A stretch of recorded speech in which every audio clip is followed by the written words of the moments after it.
Hoy Argentina necesita comer el bollo y un acolchado circular. Porque gobiernan para el traste y ese traste es un desastre que no para de sangrar. Hoy Argentina necesita comer el bollo y un acolchado circular. Porque gobierna para el traste y ese traste es un desastre que no para de sangrar. Hoy Argentina necesita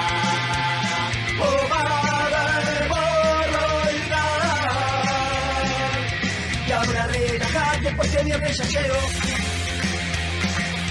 Y este cosa contramano que se llama Argentina todavía te la tiene y podría ser peor. Podría ser peor. Podría ser peor. Podría ser peor. Podría ser peor. Podría ser peor. Podría ser peor. Podría ser peor. Podría ser peor. Muy buenas tardes, noches, damas y caballeros. Esto es Podría Ser Peor, programa número 42. 42 programas, ya vamos. Y hoy es viernes 24 de mayo del 2024. 24 del 5 del 24. No será Capicúa, pero estamos en la semana patria, semana de mayo, así que algunas cositas nos tienen emocionados. Y si no nos tienen emocionados esas cosas, algunas nos van a emocionar, porque no podemos estar relajados y tranquilos como deshojando margaritas en primavera. Así que bueno, mi nombre es Mariano Iglesias, que el otro vez me dijeron, una persona de España me dijo, ¿y usted quién es? Y dije, tiene razón, ¿y yo quién soy? Soy Mariano Iglesias. Y esto Podría Ser Peor. Transmitiendo todavía desde casa, aunque dice Fernando que pronto vamos a tener grandes sorpresas grandes. Me gustó. Vamos a comenzar saludando, como siempre, a Fernando Fabili. Hola, Fernando. ¿Cómo te va, Mariano? Bueno, yo muy bien y espero que vos también. Y felicidades porque hoy es el día del operador de radio. Así que felicidades. Gracias, Mariano. Pero ¿Qué no hago? sería También te saludo. operador, si no sería operador, si no hubiese locutor. Así que Bueno, feliz pero día para también vos también. el día, te voy a tener que saludar, el día del operador, el día del armador, el día del productor, el día de un montón de cosas, Fer. Bueno, te Pero qué agradezco. bueno, acá vamos y gracias y felicidades. También saludamos a Gerardo Lalo Solana, que hace un rato que no lo vemos.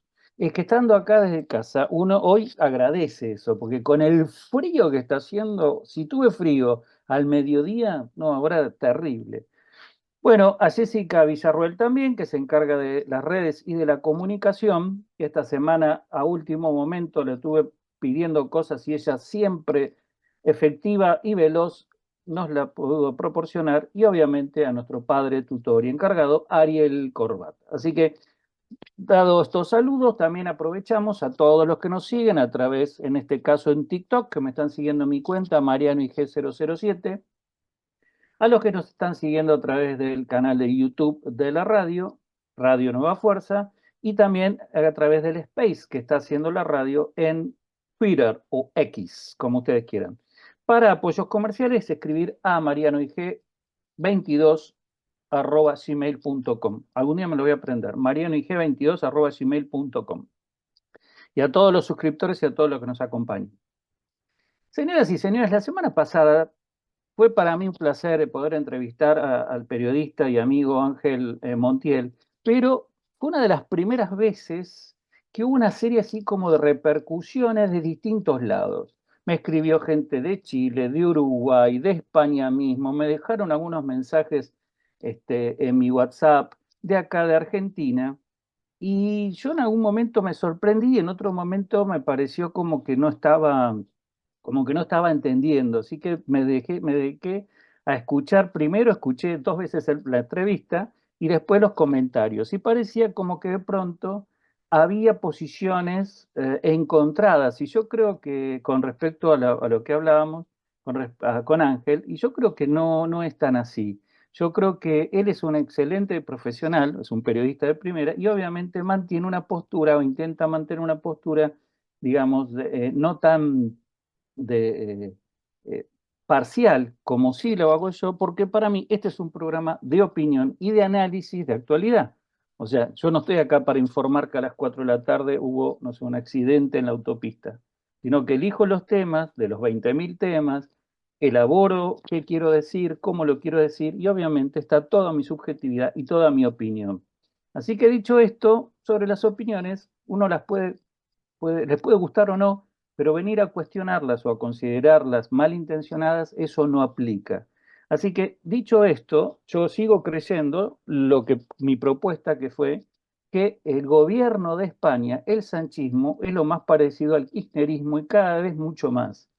Ahora, creo que también, y voy a hacer un mea culpa, aunque nadie me lo ha pedido, me parece que lo que disparó alguna vez alguna situación es que yo he dicho la España acá. Y cuando uno habla de España, habla de la totalidad, o sea, del gobierno y de sus habitantes. Y ahí es donde me parece que puede generar alguna situación donde, como bien lo mencioné, a nadie le gusta que nos comparen con lo que está mal. En cambio, si uno dice el gobierno de Sánchez o el gobierno de Milei, ahí ya entonces los ciudadanos quedamos afuera y entonces se puede generar un análisis un poquito más fuerte. ¿Por qué? Porque no va a herir eh, ese ser nacional que aparece cuando uno nombra al país. Así que dicho esto, agradezco nuevamente a Ángel, agradezco a todos los que se comunicaron, incluso los que escribieron en el canal de YouTube sus comentarios, uno fue fuertísimo y lo agradecí también. Acá se agradece todo, porque, insisto, tomarse el tiempo de escribir, de dejar un mensaje y de hacer eso, la verdad, de hacernos llegar incluso su opinión, que capaz que no tiene nada que ver con la nuestra, también es positivo. Así que, dicho esto, vamos a arrancar para cerrar un temita de España, que obviamente el viernes hablamos con Ángel de todo lo que nos parecía similitudes del sanchismo y el kirchnerismo, y el fin de semana se armó el tole tole. Gracias, gracias por los likes, gracias por estar ahí acompañando. Se armó el tole tole. Bueno, el tole tole obviamente fue dos pugilistas políticos como son Sánchez y Milei. La pregunta fue, ¿es y será el señor? Hola, ¿qué tal, Gonza?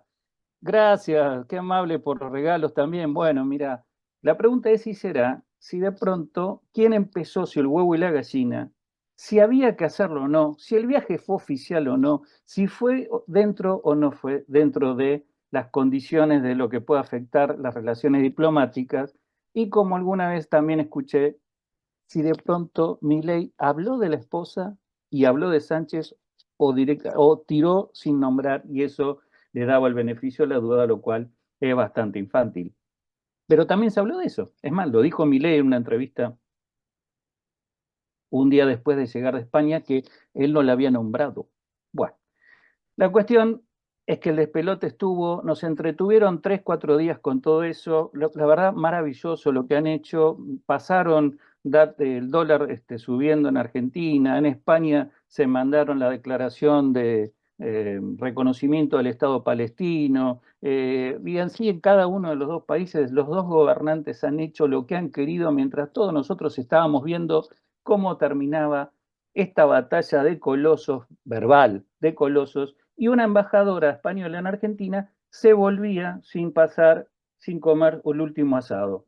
En cualquier momento vuelve, no pasa nada, ¿eh? Esto desde ya. Vamos a dedicar este programa, entre otras cosas, a estas cuestiones de los políticos y este manejo que ellos tienen mientras todos nosotros compramos pochoclo, miramos o compramos banderas y levantamos banderas por uno o por otro. Y en el fondo, yo no sé si este show tiene un mismo guionista. Vamos sí a decir de dónde sacó Milei, cuándo fue, estas algunas herramientas que me parece que las tenía guardaditas desde el año pasado y comenzaban de la siguiente manera. La opinión del pueblo no guarda relación con la opinión publicada, porque obviamente todos los palmeros del gobierno de España han salido a pedir explicaciones, obviando claro está que quien inició las hostilidades fue Sánchez y su banda. Frente a la estridencia Sergio Massa representa la tolerancia y el diálogo. Ojalá gane Massa y no gane Milei, ¿no? A ver, perdón. El que está hablando es Pedro Sánchez en campaña durante sus exposiciones en la Asamblea del Congreso en España, hablando de la campaña política electoral que estaba en Argentina y abiertamente hablaba a favor de Massa y en contra de Milei, como habrán escuchado. Sigue esto.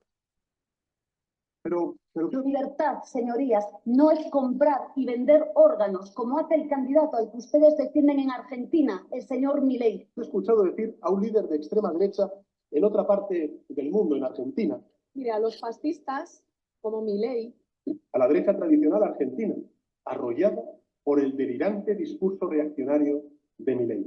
Hay gente muy mala que siendo ella misma ha llegado a lo más alto.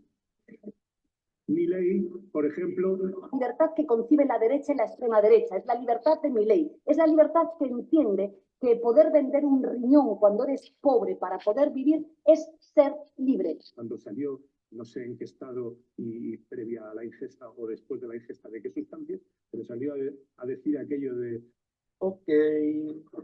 Exactamente. Bueno, nada, obviamente. Después, los que hablaron son Pedro Sánchez, obviamente la vicepresidenta primera, doña, que ahora no me acuerdo, que ya me voy a acordar, y el último, este ministro que dijo que estaba con sus sustancias y que yo toque el otro. A ver, si vas en calidad de jefe de Estado, yo creo que a solas y quizá en la orejita le tendrías que haber dicho, che, guachito, ¿cómo estuviste jodiéndome, en la campaña política y cómo seguís con esa historia y esa historia? Bueno, parece que Milei no fue en calidad de primer mandatario, sino que fue como persona, como ciudadano, a apoyar determinadas acciones, incluso a promover su propio libro, lo cual le genera recursos, beneficios económicos. Pero bueno, nada, si fue así, no debió haber usado ni el avión presidencial ni algunos recursos del Estado, los cuales seguramente la oposición se encargará de reclamarle. Mientras tanto, lo importante, o al menos para mí, que insisto, vamos a analizar dentro de poquito y aprovechando el gran invitado que hoy tenemos, con el cual ya hemos grabado la entrevista por una cuestión también de agenda, pero me parece algo fabuloso, si esta historia de los políticos no nos termina a nosotros metiendo en una batalla que ellos realmente en el fondo no tienen. Ahora, que se dan, desde la tribuna, yo te tiro y yo te escupo y yo te peleo. Esa gente que habló de que Milei es de derecha, extremista, nefasto, vende órgano y no sé cuánta cosa más, es la misma gente que en su discurso y en sus actitudes, por ejemplo, censura a la prensa o tiene determinados mensajes como el vocero presidencial, el vocero del gobierno de Sánchez, que dice cosas como estas. Como yo no me olvido del dicho alemán que dice que si en una mesa hay un nazi y 10 personas que le respetan, en esa mesa hay 11 nazis, también quiero manifestar mi desprecio absoluto por todos aquellos que se piensan que por tener una acreditación o un carnet de periodista pueden ocultar. Ahí para, ¿por qué? Porque entra un periodista que supuestamente no aplaude al gobierno de Pedro Sánchez. Es como si de pronto en Argentina a este muchacho que no voy a nombrar porque ya lo hicimos bastante famoso, que pregunta por los perritos de Milei y de pronto si comieron locro, si van a comer locro el 25 y todas esas cosas, el vocero presidencial de Argentina le dijera, mira, flaco, vos sos diseñador gráfico, ¿no? Ni siquiera tenés título de periodista, no sé qué estás haciendo acá, no te voy a responder. Bueno, el gobierno de Pedro Sánchez, a través de su vocero, hace eso. No le contesta a algunos periodistas porque considera que no son periodistas, a pesar de que tienen acreditación para estar en la conferencia de prensa. Directamente. Y cataloga de nazi a lo que no es a favor del sanchismo. O sea, más nazi, más facho que estás conmigo o estás en contra mío no existe. Pero como ellos son de izquierda, no. A mí no me cabe el fascismo, le cabe a la derecha, a la izquierda no nos cabe ser fascista, pero lo son. Ese es el portavoz.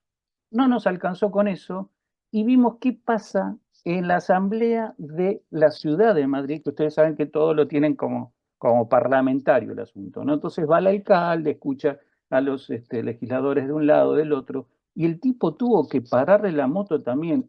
El del alcalde es del PP, y le tuvo que parar la moto a una tal Rita Maestre, que es de, del partido de Sánchez, porque se puso a gritarle nazis, que la tienen con el nazismo, se puso a gritarle nazis a la gente de Vox, ni siquiera la gente del partido del alcalde. Escuchemos.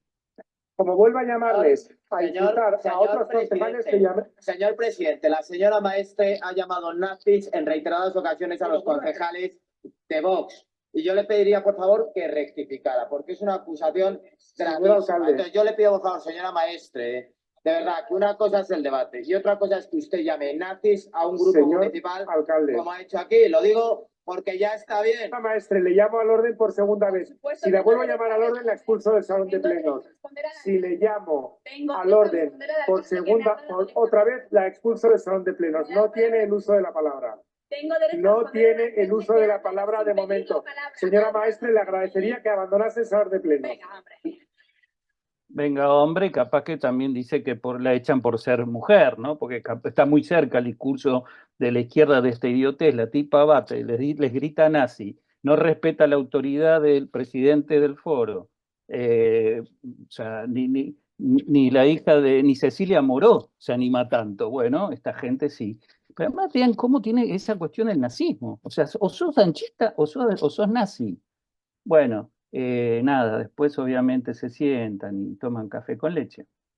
Pero vean más o menos por dónde va. Y hablando de los que critican y culpan de nazis a otros, lo que dijo esta mujer, que ahora no me está saliendo el nombre, la vicepresidenta primera de Sánchez, tanto que le hemos nombrado y ahora se me escapa, bueno, lo que dijo exactamente ayer, dijo lo siguiente. Palestina será libre desde el río hasta el mar. Palestina será libre desde el río hasta el mar. Palestina será libre desde el río hasta el mar. ¿Todos saben lo que significa eso o hay que explicarlo? Yo creo que no, ¿verdad? Ese es el discurso justamente de Hamás y de todos los movimientos terroristas islámicos que no aceptan y no van a aceptar nunca la existencia de Israel. Entonces, desde el río Jordán hasta el mar Mediterráneo, o sea, anulando todo lo que está en el medio, que básicamente es el Estado de Israel. Qué sé yo, la verdad que no sé cómo se puede manejar esto y cómo se puede permitir que esta gente agarre y diga que los demás son nazis. Milei, la derecha, o la extrema derecha, como dice. La verdad que no sé, Díaz sé que se llama esta mujer, pero no me puedo acordar el apellido. Bueno, nada, estas pequeñas, grandes cosas son las que uno puede reaccionar desde algún lugar. Nosotros capaz que, como ciudadanos, decir, pobres los votantes que no comparten toda esta cuestión, porque obviamente polarizan. Y en España asumo que como en Argentina lo hizo el kirchnerismo, nos dividió. Y yo calculo que estas cosas seguramente dividen. Y me hago el que seguramente, y le estoy dando la conjugación en potencial cuando sabemos claramente que dividen. Y como hablamos el otro día con Ángel, incluso dentro del mismo socialismo, porque esta mujer que habló es del partido Sumar. Sumar es la izquierda del socialismo, que acuérdense que tienen que pactar para poder formar gobierno. O sea, en su momento lo hizo con Podemos, que estaba Pablo Iglesias, ahora lo hace con esta mujer que es de Sumar, y se los va después fagocitando Sánchez. Pero entonces se transforma Nadia Calviño, no. Eh, yo no puedo no digo que cuestionen y no cuestionen lo que vos llamás genocidio. Yolanda, exactamente, gracias. Gracias, mi cielo, gracias. Yolanda Díaz. Me fui, a lo que voy es que estas cosas dividen. Entonces, al dividir, se lleva el socialismo español más a la izquierda para poder entrar esa gente, como también entró la derecha independentista catalana de Puigdemont, porque si no Sánchez no sería presidente, porque Sánchez perdió las elecciones en cantidad de votos. El PP le ganó las elecciones, pero para hacer, por el sistema parlamentario que tienen que hacer alianzas con otros partidos para poder llegar a formar gobierno. O sea que Sánchez, de sus 3 gobiernos, el primero, sin haber ganado, le hicieron un acto de censura a Mariano Rajoy, lo corrieron y Pedrito dijo, acá estoy listo para hacer gobierno, pero no porque ganara las elecciones. El segundo gobierno de él sí lo ganó. Y el tercero tuvo que pactar con esta gente de ultraizquierda, con los derechistas independentistas de Cataluña, con los ex de ETA, terroristas de Euskera, de País Vasco. Eso hoy es el gobierno de Pedro Sánchez. Si eso no es el kirchnerismo, se parece bastante. Así que bueno, dicho esto, digo, con todas estas cosas, con todas estas cargas encima, llega obviamente Milei a España, ¿a dónde va a decir qué? Viva la libertad, carajo, la izquierda de mierda, todas estas cosas que nosotros ya venimos escuchando desde hace más de un año y que conocemos y que encima lo posicionan, no en el plano internacional, sino en determinada gente, en determinados círculos. ¿Por qué? Porque suena bien, suena vehemente, suena como otras personas le encantaría decirlo y no lo pueden hacer, porque ni Abascal grita como grita Milei, ni Meloni, ni algunos personajes más, ni Bukele en El Salvador, que también ahora lo consideran de derecha, no sabemos si liberal, pero por lo menos de derecha, ultraderecha, extrema derecha, como le dicen estas gentes, y entonces encuentran en Milei esa persona que sí tiene la posibilidad de pararse, gritar, saltar y decir todo está mal excepto la libertad y lo que podemos proponer nosotros y lo que podemos hacer juntos si el Estado no se mete. Eso se votó en Argentina, el gobierno español lo tiene que respetar, los ciudadanos, incluso que no están a favor de eso, tienen que respetar el voto de la mayoría acá y en cualquier otra parte, como nosotros tenemos que respetar que en España, por más que haya perdido, el señor Pedro Sánchez es el presidente de gobierno, conjunto con estas gentuzas que tiene ahí a su alrededor. Ahora, que lo digamos nosotros y que adjetivicemos es una cosa, quizá Milei debió ir menos cargado de todo esto o no, qué sé yo. Si parte de esto capaz que es todo un show que nos estamos comiendo. Bueno, mientras tanto en Argentina, ya volvamos de este lado, mientras tanto en Argentina parece que Misiones se prende fuego. Tenías unas estadísticas para que vean cómo el gobernador de Misiones obviamente malgasta, Ministerio de la Mujer, Ministerio de Medio Ambiente, Ministerio de la sábana que no llega hasta la almohada, y así se dilapidan millones de pesos, y entonces después no hay para pagar las cosas básicas. Seguridad, policía, educación, maestros, y en cualquier momento seguramente la sanidad y tal vez la justicia de la provincia. ¿Afecta a todos? Sí, bueno, ya vimos que de pronto casi pasa en La Rioja, que iban a emitir esos bonos de papel pintado que estuvieron ahí, y otras provincias que si no fuera, y nos hemos cansado y nos vamos a cansar de decir, si no fuera por la participación federal y por la cantidad de recursos que recibían antes del Tesoro Nacional, no llegarían nunca a cubrir la cantidad de empleados públicos que tienen. Entonces, si no acomodan sus cuentas, va a pasar este tipo de cosas. Pero bueno, esperemos que se solucione para que no se tengan que intervenir, porque la verdad que intervenir una provincia no es un tema fácil, aunque el kirchnerismo sabe de eso porque lo hizo, el menemismo sabe de eso porque lo hizo, así que, ¿por qué no lo podría hacer el actual gobierno? Bueno, los jubilados, un bono más, o sea, nada que puedan decir cuánto van a ganar el mes que viene o el que sigue, depende de la voluntad del Poder Ejecutivo.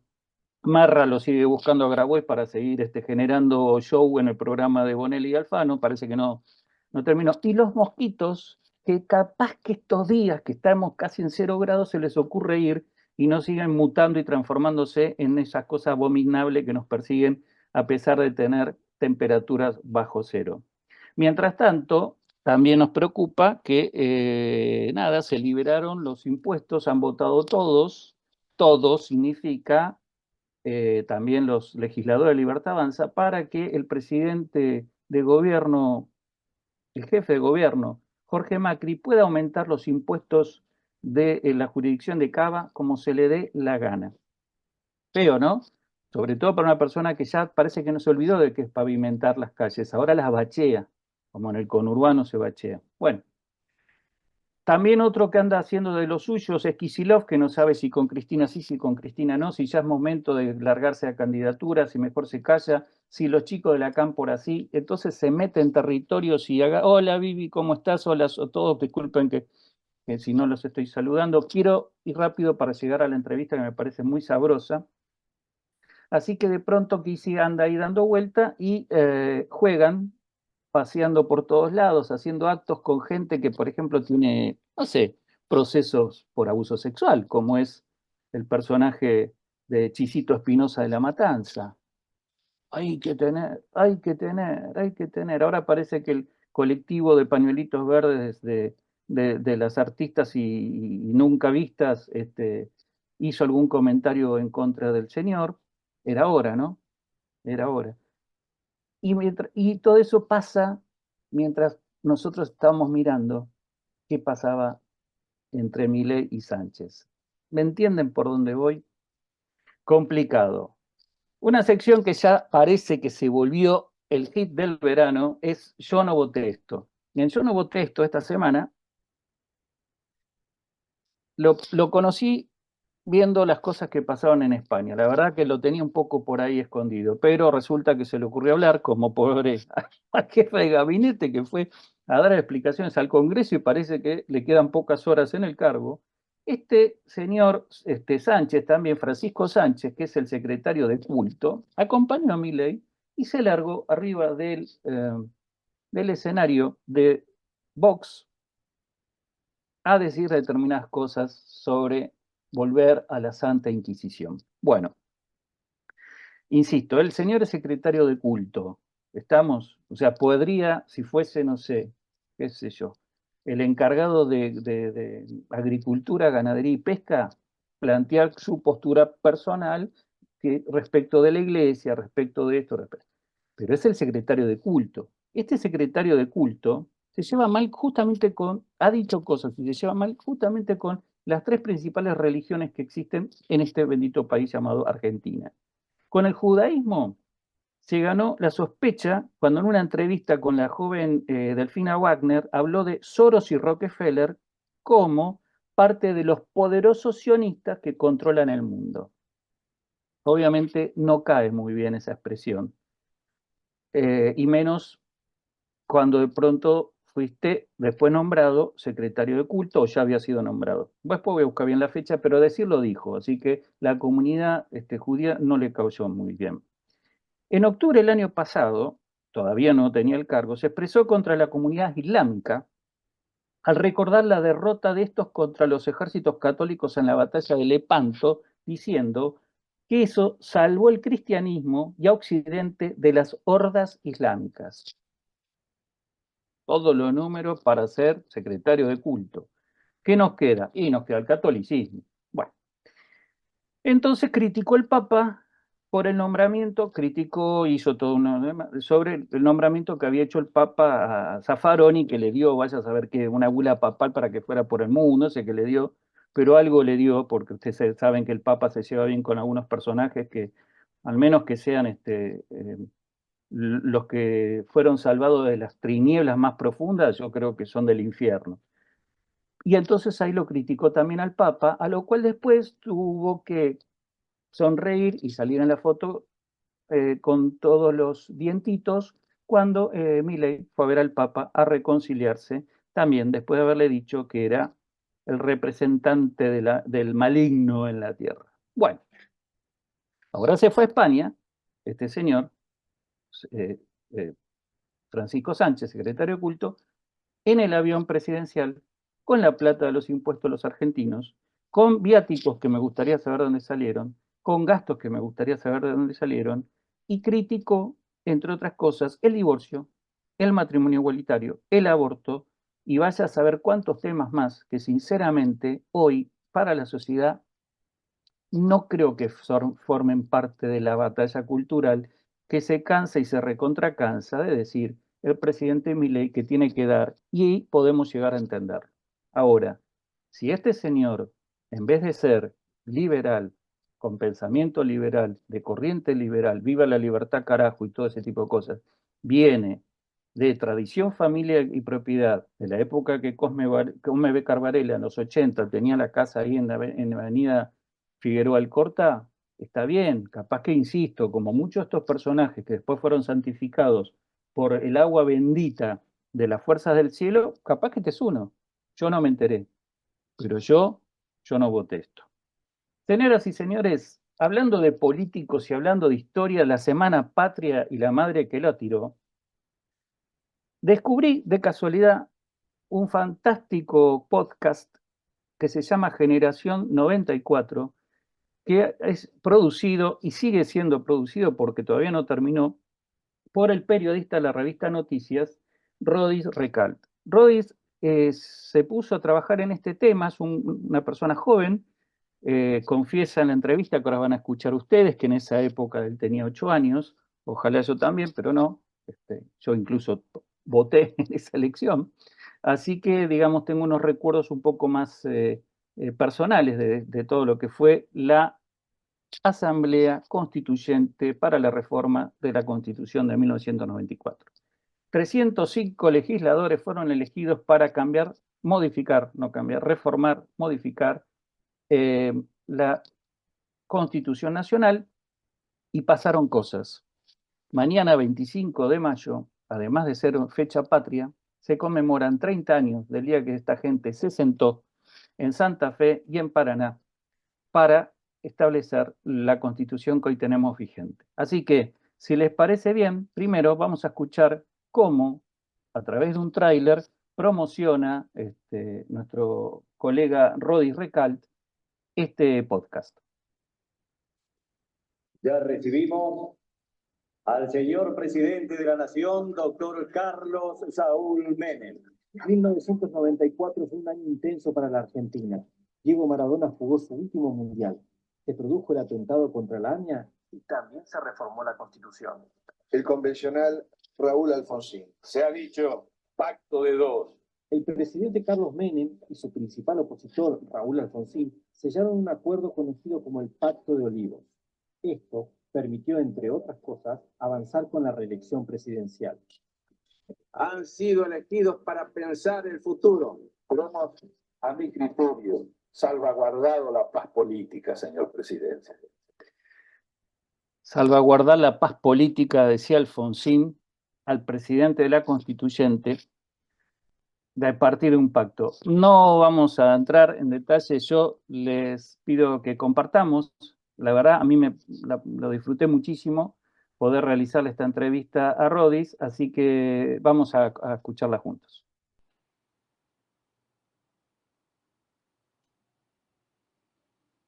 ¿Qué tal? Buenas noches, Rodis, ¿cómo estás?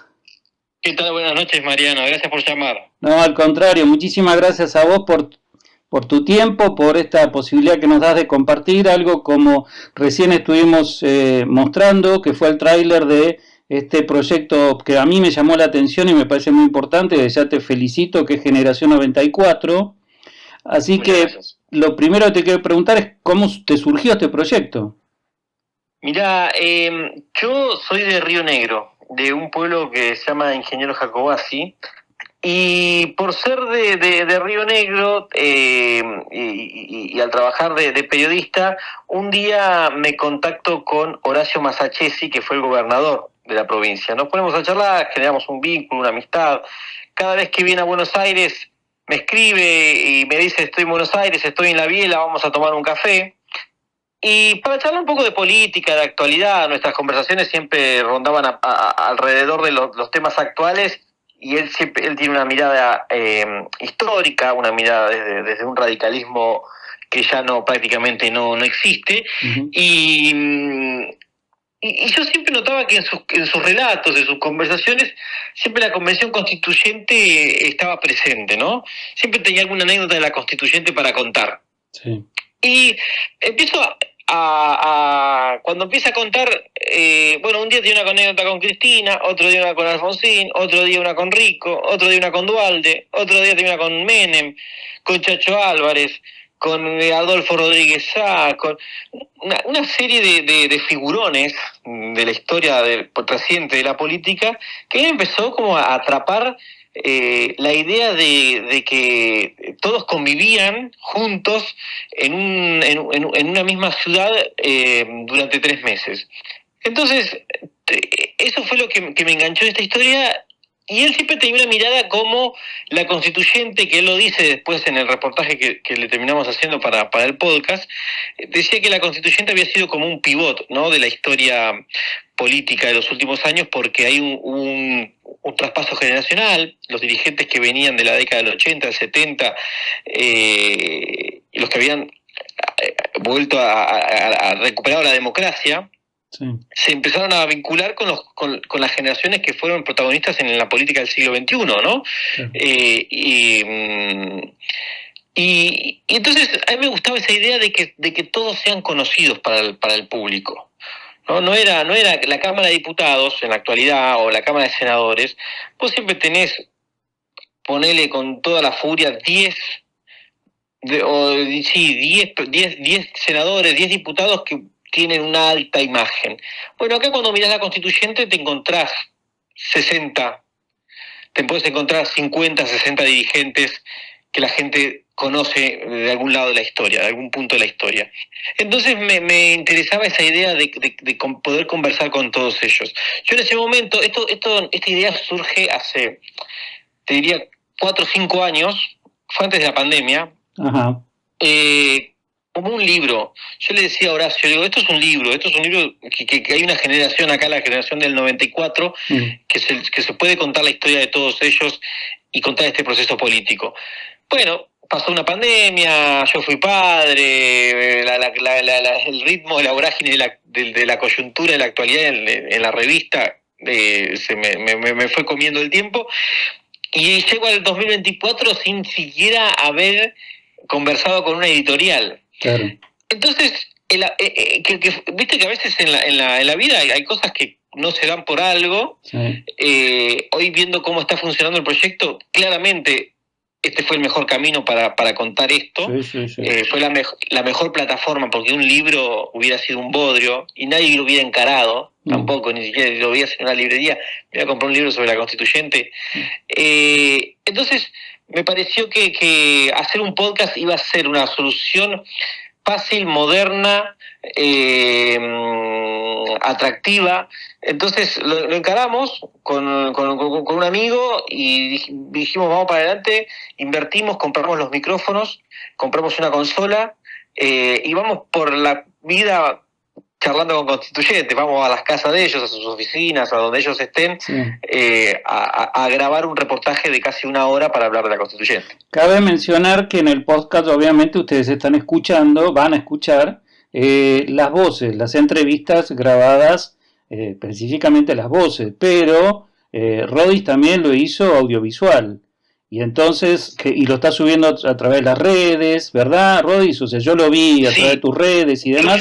Yo subo, esto está, que se llama Generación 94, está en Spotify, cada capítulo, cada episodio dura alrededor de 45-50 minutos, y además en redes sociales, como lo filmamos, en redes sociales subo algunos cortes con momentos destacados de los entrevistados, porque la idea también es por ahí hacer un documental. Ahí viene la pregunta que te quería hacer, o sea, ¿hasta dónde vas a llevarlo? Porque la verdad que tenés material como para que se haga documental. La idea es hacer un documental que si no le encuentro novio al documental, bueno, en ese caso publicaré las entrevistas completas en YouTube. Claro. Pero por ahora la idea de no publicarlas en YouTube es un poco... reservar el material. para que ese material nos pueda servir para un documental, Claro. que simplemente también es la misma entrevista que alguien ya pudo haber escuchado, pero bueno, viendo los gestos y viendo a los protagonistas también en imagen. Que no es poco, porque mirá que cuando yo, por ejemplo, lo vi a Masachesi, me acuerdo de cuando él hizo campaña presidencial. Y no lo podía creer. A Yoma, cuando lo vi, la última vez lo había visto cuando era embajador en México, en un hotel en Ciudad de México, en un evento que estaba hasta Karina Rabolini, y ahora volverlos a ver y decir, bueno, mirá, seguirá un poco pelado, pero el pelo lo tiene negro, no canoso como nosotros, ¿viste? Así. No, está igual, se mantiene bien el negro Yoma, juega al básquet, tiene 70 años, ¿no? Se mantiene bien. ¿Qué más va a hacer esto? Va a ser también, tal vez se termine convirtiéndose en un libro finalmente. Claro. Estamos con un amigo, estamos embalados en queremos hacer un álbum de figuritas de la Constituyente, queremos hacer de todo. Gira por los barrios y los colegios. Y llevando a los constituyentes por los barrios, tal cual. Claro. O sea, yo por mí, a mí el tema me apasionó. Yo cuando fui a la Constituyente tenía 8 años, no soy abogado, entonces mi forma de entrarle a esto es desde el proceso histórico y no tanto desde la parte técnica. Que me parece que es la parte que se aborda poco, porque los mismos constituyentes prefieren conversar un poco sobre el rol de la Constitución y sobre los cambios y meterse en cuestiones técnicas que al público mainstream tal vez no le interesa demasiado. Le puede interesar a un estudiante de Derecho, a un constitucionalista, pero a nosotros nos interesó desde este lado también porque es la parte que nos gusta como periodistas de política, ¿no? Claro. Y en ese punto, estamos trabajando en esto. Y en ese punto, Rodis, después de las entrevistas que hiciste, que entiendo que vas a seguir haciendo más a otras personas. Hasta fin de año. Hasta fin de año, perfecto. Hasta el 31 de diciembre sacamos episodios. Va a ser todo el año el proyecto. En lo que va hasta ahora con los personajes que hasta ahora entrevistaste, ¿no? ¿Considerás que además de la modificación del periodo presidencial de 6-4, la reelección, la autonomía de Cava, tuvo algo verdaderamente sustancial, la reforma, sustancial en el punto de vista de que nos pueda cambiar la vida a los ciudadanos, ¿no? Mira, yo creo que, bueno, a ver, es una pregunta profunda la que decís, porque la política, visto a los ojos de hoy, a los ojos del presente, dejó todo el tiempo está dejando deudas, ¿no? Tiene una crisis de representación enorme, pero eso no se le puede adjudicar a la Constitución. Okay. A mí me parece que la Constitución la reforma de la Constitución generó resortes que hicieron, por ejemplo, que la crisis del 2001 no estallara por los aires con una salida antidemocrática, ¿no? Me parece que el equilibrio de fuerzas de los senadores es lo que permite los límites a momentos de dirigentes con mucha popularidad, como fue el kirchnerismo, donde si no fuera porque existía el senador por la minoría, hubiera tenido muchísimo más poder del que tuvo. Creo que los límites que estableció la reforma constitucional del 94 se pueden ver desde el punto de vista institucional. Ahora, vía la Constitución no se puede contener la inflación, ¿no?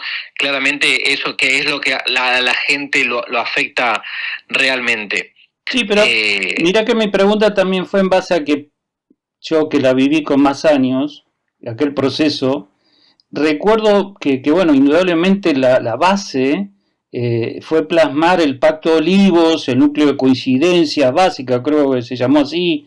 Sí. Yo creo que, digamos, Menem y Alfonsín y Menem tenían, después del traspaso, se habían hecho determinados acuerdos y me parece que el punto de plasmarlos fue llamar a constituyente. Entonces digo, fue una reforma para la política, fue una reforma que incluía mejoras concretas. Por ejemplo, el defensor del pueblo puede ser una mejora concreta para mí, pero mira, en el caso del tema judicial, que es donde se tocan varios temas en esa reforma. Uno también fue la creación de la Defensoría, el defensor, Claro. no solo el defensor del pueblo, sino la Defensoría General, que es, así como se creó el Ministerio Público Fiscal, y a todos los fiscales, ¿no? Se le dio autonomía a los fiscales, también se le dio autonomía a los defensores, ¿no? Claro. A este defensor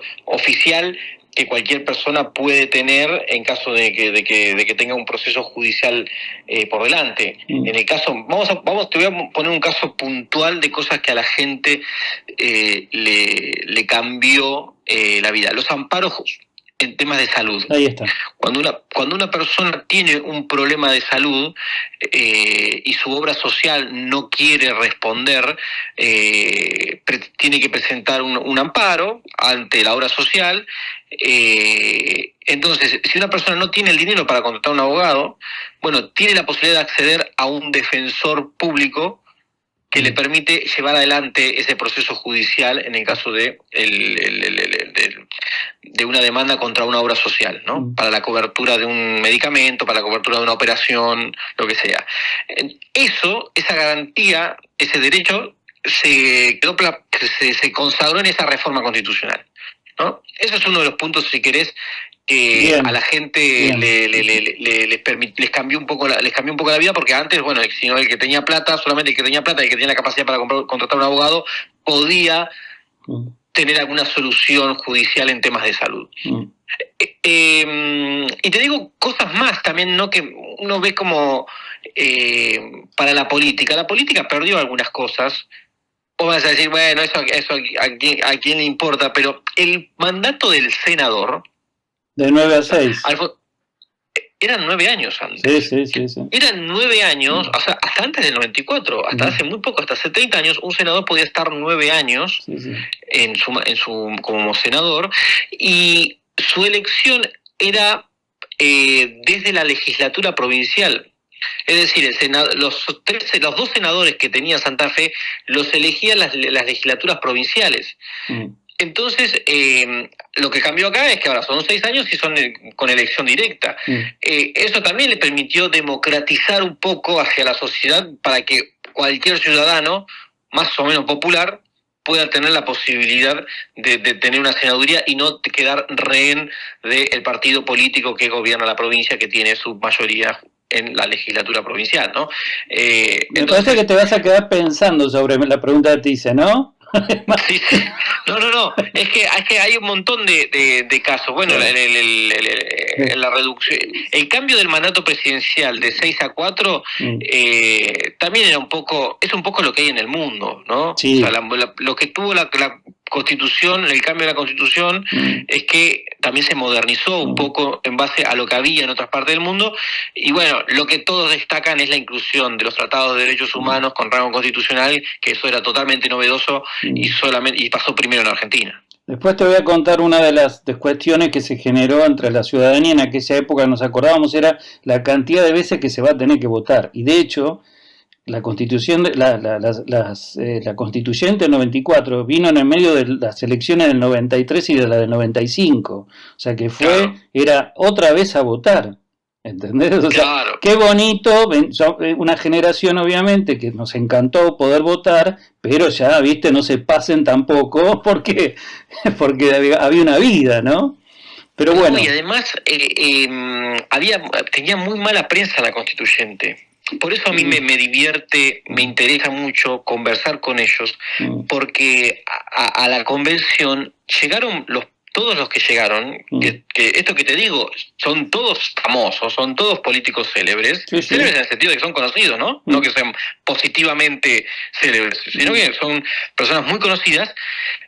Eran lo peor que existía en ese momento. Y ellos lo cuentan, y ellos lo reviven. ¿Por qué lo peor? Rosati cuenta que llegó con mala prensa. No salió todavía la entrevista, pero Enrique Paisao, que es un jurista del radicalismo muy conocido, muy importante, va a contar en su reportaje, que ya lo hicimos, pero va a salir un poco más adelante. Él dice, tenía tanta mala prensa que Nelson Castro se había instalado con un móvil de radio, que en la radio que estaba en ese momento, que no recuerdo cuál, si era Continental o Mitre, alguna de las conocidas, Rivadavia, y arrancaba todas las mañanas su programa con música de circo, diciendo, hola, ¿qué tal? Buenos días, acá estamos transmitiendo desde la Convención Constituyente de Santa Fe con música de circo, ¿no? Claro. Bajándole el precio a lo que se estaba haciendo en ese momento. ¿Sabés qué pasó, Rodi? Que incluso dentro de los constituyentes hubo mucha gente que no estaba de acuerdo con la reforma, porque se tuvo que llamar una ley para poder llamar a Asamblea Constituyente. Y en ese debate de esa ley, que no me acuerdo, 24, vaya a saber qué, muchos de los la ley de la necesidad de la reforma, que es un requisito constitucional. Ahí para está. reformar la Constitución. Bueno, si escuchabas, si uno recuerda y puede llegar a tener archivos de lo que fueron esos debates, tipos como, no sé, el socialista Alfredo Bravo, que fue constituyente y sin embargo estaba en contra, no sé, del radicalismo, incluso había gente también que vos decías, pero pará, si tu líder es quien la propone, líder Alfonsín, ¿no? Y por el peronismo también había gente que estaba en contra. ¿Por qué? Porque de alguna manera creían que respondía a un acuerdo, ¿entendés?, entre gallos y medianoche de Menem y Alfonsín. Entonces, los mismos políticos, había una serie de políticos mismos que ellos mismos boicoteaban la constituyente. Entonces, después vos sabés que, nada, la prensa se hace eco de todo, de la opinión de un lado y la opinión del otro. Entonces, ahí, bueno, yo de Nelson Castro la verdad no me acuerdo, pero sí me acuerdo de los mismos diputados y algunos senadores plantear su disco, que no era el momento para la República, ese era el argumento. Claro, sí, la Constitución tuvo muy mala prensa.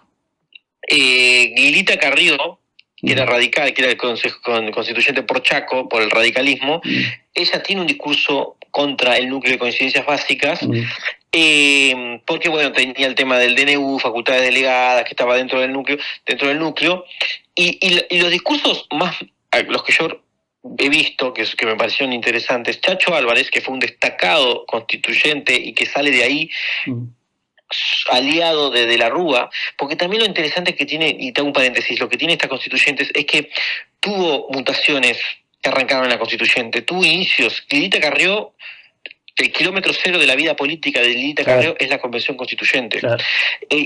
La aparición como figura nacional de Cristina Kirchner es la Convención Constituyente. Claro. De la Rúa estaba en contra de la Convención Constituyente, estaba en contra del Pacto de Olivos, pero también respondía a su interna, porque él estaba disputando el poder del radicalismo con Alfonsín. Entonces, una forma de disputarle poder a Alfonsín era ponerse en contra de la Constituyente, no va a la Constituyente, pero después él es el primer jefe de gobierno de la Ciudad de Buenos Aires, que fue algo que se consiguió en la Constituyente, algo que Alfonsín le dio a De la Rúa, si querés, en algún punto. Y De la Rúa, el vicepresidente de la Rúa fue Chacho Álvarez, que Chacho Álvarez también fue un destacado constituyente y que migra hacia la alianza con el radicalismo en su oposición al menemismo, que fue muy grande durante los 90 y en especial en la constituyente. Es decir, Aníbal Ibarra estaba en ese grupo, Barcesat, Zaffaroni, había grandes nombres en ese frente grande que luego se transformó en Frepaso y más tarde en Alianza, que tuvieron un germen, ¿no?, inicial ahí en la constituyente. Y te iba a decir esto, la discusión, que era lo que a mí me parece interesante, que es la responsabilidad histórica de los políticos y de esos constituyentes, es decir, no nos vamos a ir de la constituyente, vinimos acá, el pueblo nos eligió para venir a hacer una buena constitución, porque participamos en las elecciones de ese 10 de abril del 94, y nos vamos a quedar, pero queremos discutir todos los temas. Ellos no querían votar el núcleo de coincidencias básicas a libro cerrado. Ellos querían que se abra ese núcleo y se discuta tema por tema, ¿no? El peronismo y el radicalismo tenían miedo que al abrir ese núcleo, que se garantizó y se cerró en la ley de la necesidad de reforma que vos mencionaste antes, que llega a la constituyente respaldado por una ley, cosa para darle legitimidad, lo que buscaba esos opositores al Pacto de Olivos era que se abra esa discusión. Y el peronismo y el radicalismo no lo querían abrir porque tenían miedo que en esa discusión se perdieran cosas que se habían logrado más o menos cerrar. Y después, bueno, obviamente había otros temas que sí se discutieron, pero la reelección, el DNU, la no confesionalidad para el presidente, bueno, y un montón de cosas más. Temas impositivos también de repartija federal también. En el tráiler viste que ahí aparece Cristina diciendo, ojo con el tema de impuestos que sea de coparticipación federal. Porque había un tema ahí de los recursos naturales y también la ley de coparticipación. Sí. Lo que se hizo con la ley de coparticipación es que se establecieron reglas para sancionar una nueva ley de coparticipación que, según Augusto Lacino, que es otro entrevistado que ya está, que era el jefe de bloque del peronismo en esa constituyente, que también va a salir en las próximas semanas, Lacino dice que es una ley demasiado perfecta, es un proyecto, es un artículo tan perfecto, el de la coparticipación de la Constitución, que es impracticable. Entonces, por eso, la Constituyente dejó como tarea por los políticos que se sancione una nueva ley de coparticipación en el plazo de 2 años, o sea, es decir, hasta el 96. Y nunca se sancionó, por eso la actual ley de coparticipación es de 1988, que se sancionó durante el gobierno de Alfonsín.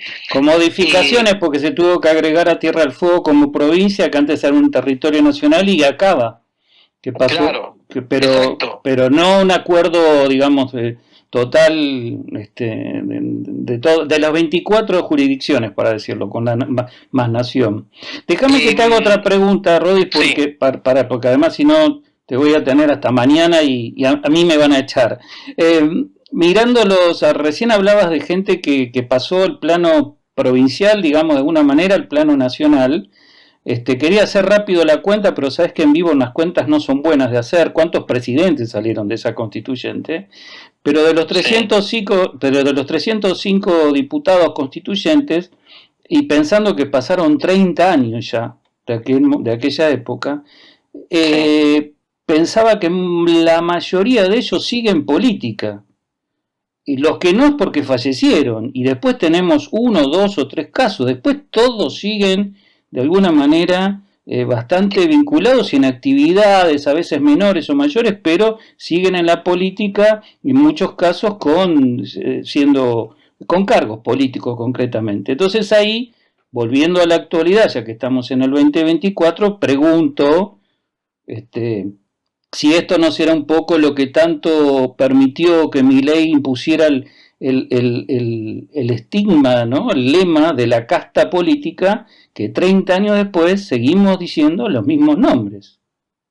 Bueno, a ver, no estoy tan de acuerdo con esa mirada porque yo creo que un gran porcentaje de los convencionales constituyentes, de los que están vivos, no los veo activamente en política. De hecho, de los 10 que ya entrevisté, que ya salieron, te diría que solamente Rosati, pero por una cuestión biológica, era muy joven en ese momento, entonces hoy es una persona de 67 años y en ese momento tenía 37, entonces está con vitalidad para tener cargos públicos.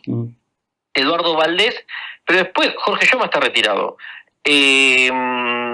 Carrió sigue siendo dirigente, pero está jubilada. Probablemente vuelva el año que viene, pero tiene algún grado de vigencia. Esa, si querés, te la tomo dentro de los que están todavía. Graciela Fernández Mejide, jubilada. Alberto García Lema, jubilado. Masachesi, jubilado. Menem, jubilado.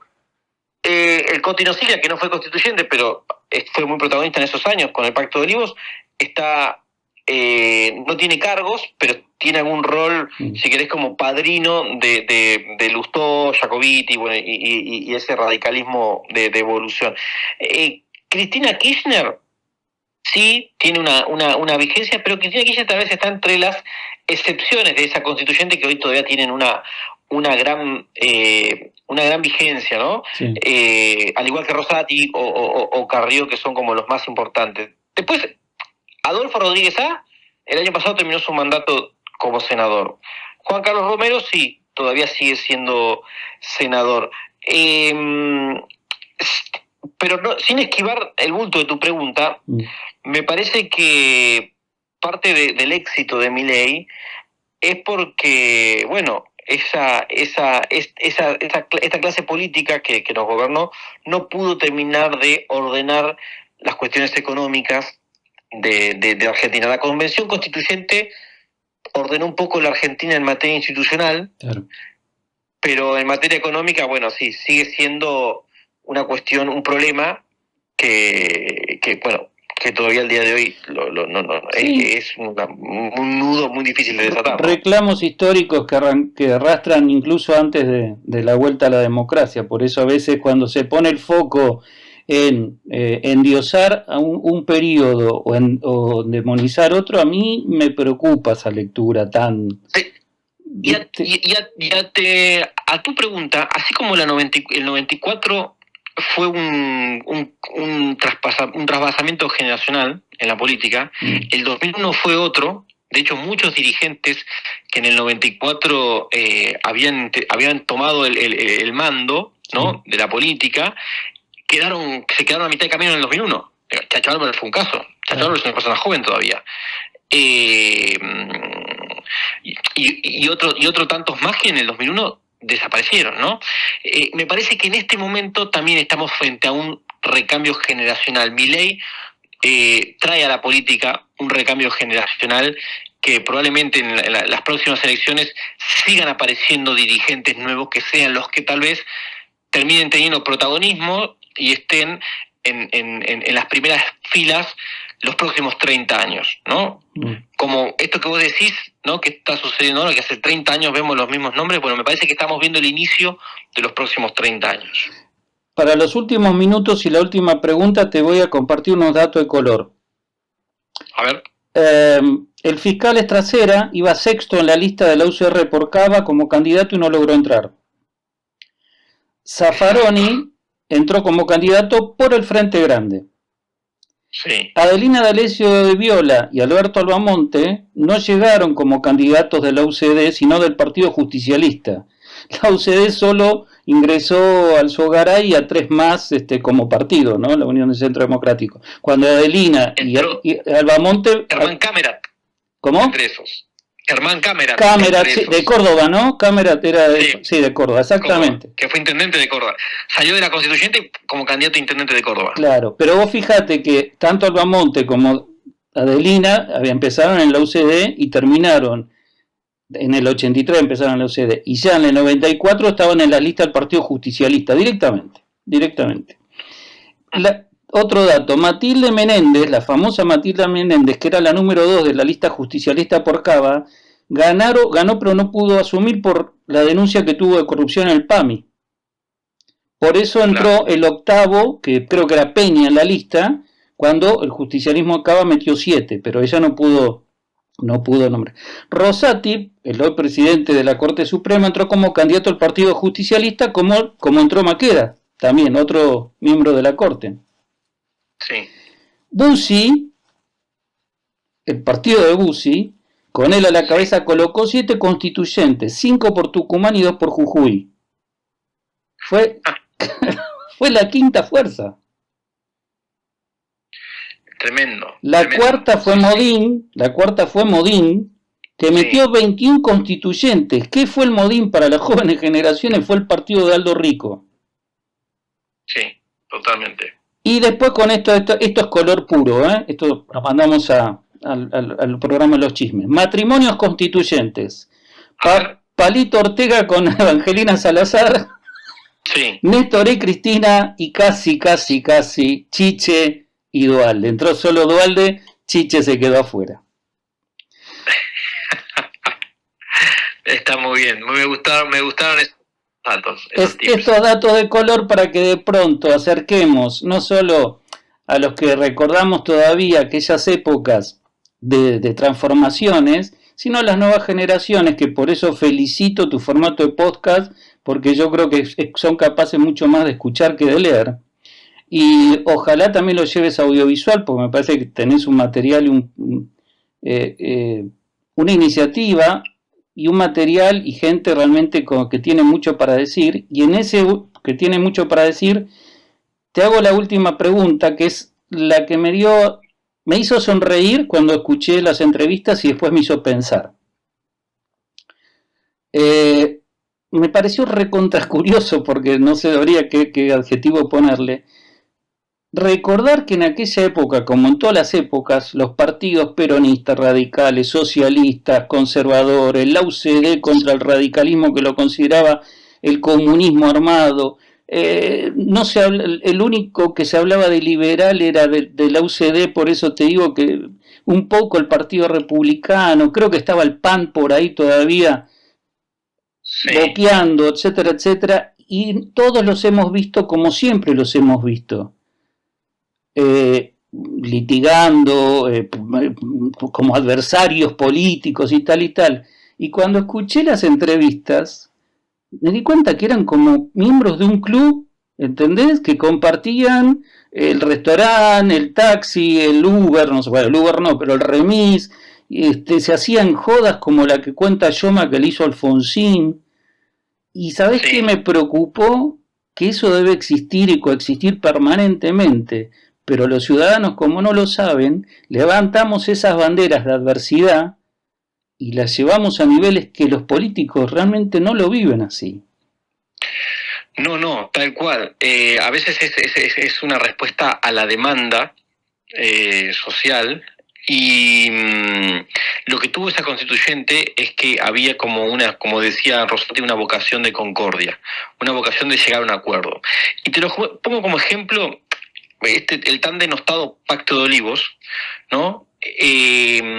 Hoy se está intentando, de hecho, mañana es el deadline para el Pacto de Mayo, ¿no? Que finalmente no va a suceder, ¿no? Pero el presidente lo había puesto. Y usó la palabra pacto, y usó mayo también, por lo que significa el mes de mayo en la historia argentina, por la fecha para el aniversario de la patria. Y a mí me parece que el error que cometió tal vez Milei ahí en ese punto es haber intentar empujar a todo el resto a un pacto sin en verdad conversar, dialogar e intentar pactar, ¿no? Claro. Un acuerdo. Claro. Entonces me parece que lo que había de diferente en esa época al presente es que había diálogo, había conversaciones entre adversarios políticos. Hoy también puede llegar a haber en algunos niveles una conversación amable, pero es muy difícil que se acerquen los grandes dirigentes, los líderes de los espacios, y conversen como que tal vez conversan los dirigentes de más abajo, ¿no? Claro. Rodis, la verdad, muchísimas gracias. Yo quedé encantado con el material, lo voy a recomendar en todo lo posible, en todo lo que pueda apoyar. Acá vamos a estar con mucho gusto. Reitero la felicitación por la iniciativa y por la calidad del trabajo. Te invito a que comentes a la gente tus redes y obviamente, bueno, Spotify, donde poder encontrarte y encontrar el material. Muchas gracias Mariano. Mi cuenta de Twitter es @rodisrecalt, Recalt se escribe RECALT, Rodis Recalt.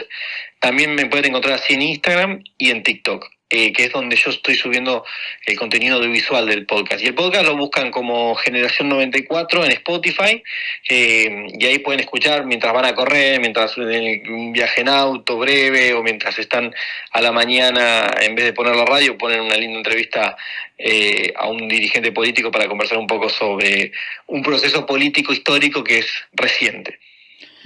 Muchísimas gracias, Rodríguez. Gracias a vos, Mariano. Encantado, gracias. Hasta luego. Chau.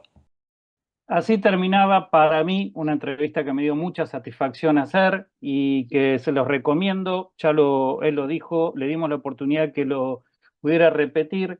Rodis Recalt, con LT final. Generación 94, gracias, Connie, gracias a todos. Generación 94 en Spotify. Parte de nuestra historia, tanto así que es la Constitución que hoy rige nuestros destinos. Y el dato curioso, que no voy a poder hablar más porque ya me pasé muchísimo y Fernando me está matando del otro lado, es no se pelean ellos. No. Nos hacen pelear a nosotros. Perdón, Connie, dije Libertad Avanza. Connie fue por electa concejal de Vicente López. Es así, dice Connie. Bueno, fue concejal. Ponelo, Connie, por favor, porque vos fuiste elegida por Juntos, ¿verdad? Republicanos Unidos, en realidad por Republicanos Unidos, el espacio de José Luis Espert, exactamente. Bueno, y ahora estamos todos levantando la bandera de la libertad. Aprovechando que mañana es 25 de mayo y para irnos despidiendo, se me ocurrió pensar qué es lo que nos hace fuertes, y a veces pensamos que no sé, que es pelear, que es gritar, que es, no sé, saltar, putear. Y Gandhi dijo que la fortaleza no llega de la capacidad física, sino que llega de una voluntad indomable. Dentro de esa voluntad indomable, mañana 25 de mayo, los argentinos recordamos el día que gritamos por primera vez que queríamos ser libres. 200 y pico años después todavía seguimos gritando lo que dice la consigna que plasma nuestro himno, que es la más maravillosa, que dice libertad, libertad, libertad. Señoras y señores, muchísimas gracias por habernos acompañado, por haber compartido esto.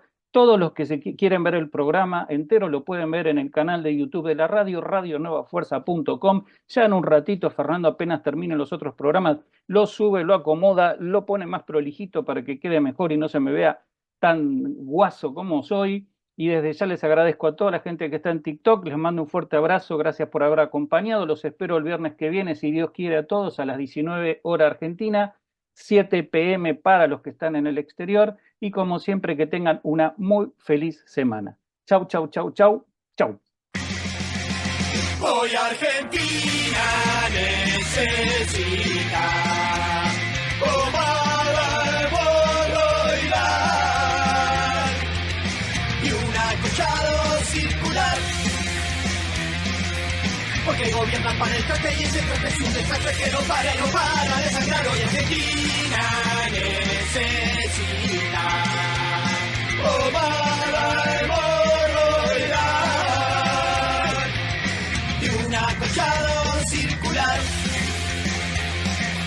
Porque gobiernan para el traste y ese traste es un desastre que no para y no para de sangrar. Hoy Argentina necesita pomada de boroidal. Y ahora relajate porque viernes ya llegó. Y este cosa contramano que se llama Argentina todavía te lastima y podría ser peor. Podría ser peor. Podría ser peor. Podría ser peor. Podría ser peor. Podría ser peor. Podría ser peor. Podría ser peor. Podría ser peor.